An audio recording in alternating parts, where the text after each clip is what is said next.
મિત્રો આપણે બધા જાણીએ છીએ કે ગુજસી ટોકના ગુનામાં ઝડપાયેલા રાજુ સોલંકીને હાલ સુરતની લાજપોર જેલમાં મોકલવામાં આવ્યા છે અને ગત રાત્રે આ જેલમાં એક કેદીનું મોત થયું છે। મિત્રો હવે સવાલ એ થાય છે કે 31 વર્ષીય યુવાનનું મોત અચાનક કેવી રીતે થયું? શું તેનું ખૂન થયું છે કે પછી આત્મહત્યા?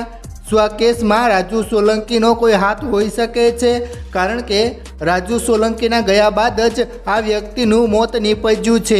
મિત્રો શું છે પૂરેપૂરી ઘટના? ચાલો આપણે વિસ્તારથી જાણીએ। મિત્રો સુરતની લાજપોર જેલમાં એક કાચા કામના કેદીનું શંકાસ્પદ મોત નીપજ્યું હતું। લાજપોર જેલમાં ચોરીના ગુનાના આરોપી તરીકે એક દિવસ પહેલાં જ એન્ટ્રી થયા બાદ તબિયત લથડતા સિવિલ હોસ્પિટલમાં ખસેડાયો હતો, જ્યાં તેનું મોત નીપજ્યું હતું। હાલ સચિન પોલીસ દ્વારા આ મામલે વધુ તપાસ હાથ ધરવામાં આવી છે। જો કે પરિવાર દ્વારા મૃતકને પોલીસ દ્વારા માર મારવામાં આવ્યો હોવાનો આક્ષેપ કરવામાં આવ્યો છે।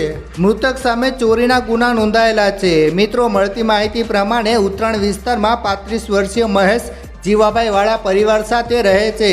પરિવારમાં પત્ની, એક દીકરો અને એક દીકરી છે। મહેશ રત્ન કલાકાર તરીકે કામ કરીને પરિવારનો ગુજરાન ચલાવતો હતો। આ સાથે જ તેના વિરુદ્ધ સુરતના ઉત્તરાણ ચોક બજારમાં પોલીસ સ્ટેશન અને ભરૂચ પોલીસ સ્ટેશનમાં ચોરીના ગુનાઓ નોંધાયેલા છે। એક બાદ એક પોલીસે કરી ધરપકડ। મિત્રો 31 જુલાઈના રોજ મહેશની ઉત્તરાયણ પોલીસ દ્વારા બાઇક ચોરીના ગુનામાં ધરપકડ કરવામાં આવી હતી। ત્યારબાદ 3 ઓગસ્ટના રોજ ઉત્તરાયણ પોલીસમાંથી ચોક બજાર પોલીસ દ્વારા તેની ધરપકડ કરવામાં આવી હતી। ત્યારબાદ 5 ઓગસ્ટના રોજ ભરૂચ પોલીસ દ્વારા તેની ધરપકડ કરીને ભરૂચ પોલીસ સ્ટેશન ખાતે લઈ જવામાં આવ્યો હતો।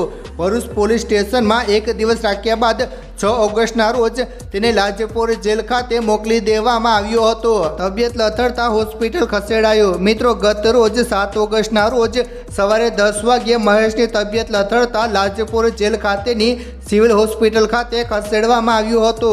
ત્યાં ફરજ પરના ડોક્ટરે તપાસીને મહેશને મૃત જાહેર કર્યો હતો। આ અંગે મૃતક મહેશના સાળા સુરેશ વણઝારાએ જણાવ્યું હતું કે ગત રોજ 10 વાગ્યે મહેશને સિવિલમાં ખસેડવામાં આવ્યો હતો। આ બાબતે પરિવારને જાણ કરવામાં પણ આવી ન હતી। મોત બાદ પરિવારને મોડી જાણ કરાયાનો આક્ષેપ। મિત્રો મહેશના મોત અંગે સાંજે 7 વાગ્યે જાણ કરવામાં આવી હતી, જ્યારે તેનું મોત સવારે થઈ ગયું હોવા છતાં પણ પરિવારને કોઈ જાણકારી ન હતી।